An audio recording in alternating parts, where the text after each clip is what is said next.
တွေးခေါင်းနေပါနဲ့ကွာဆိုင်ကဆိုင်ခဲ့ပါ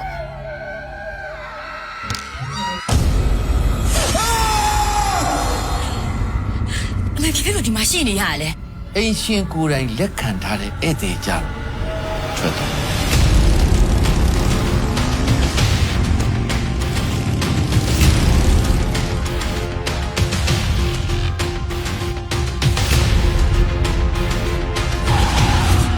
တွေ့တာလမ်းမပေါ်မှာမဟုတ်ဆိုင်ကယ်ပေါ်မှာရှိနေတာကွာ ခုလိုတွေဆိုင်ကယ်စီဒီလိုပုံစံမျိုးတွေဝစ်စားထားတဲ့သူတယောက်စီကကန်ချမားဆိုတဲ့စကားကိုကြားရတယ်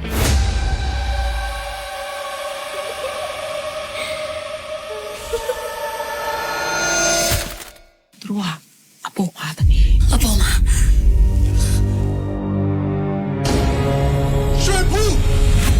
ကိုပြစ်လိုက်တဲ့သားကောင်တကယ်တည်းရဲ့လားဆိုပြီးတော့လာကြည့်တဲ့မုတ်ဆိုးနဲ့တူနေတယ်ကွာ ရှင်ကသူ့အထင်တော်တော်နာတတ်တာပဲတမဲနေတဲ့ဝိညာဉ်ကတော့သူချစ်တဲ့သူပေါ်မှာသစ္စာရှိတယ် ဆိုင်ကယ်မှာရှိနေတဲ့မိန်းမအခုချိန်ကြီးရှိနေတော့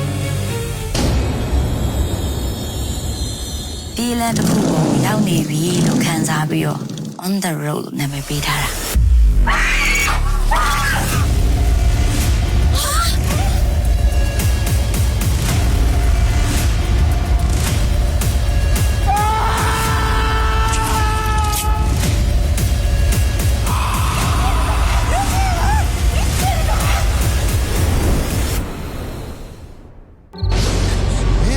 ပြန်သွား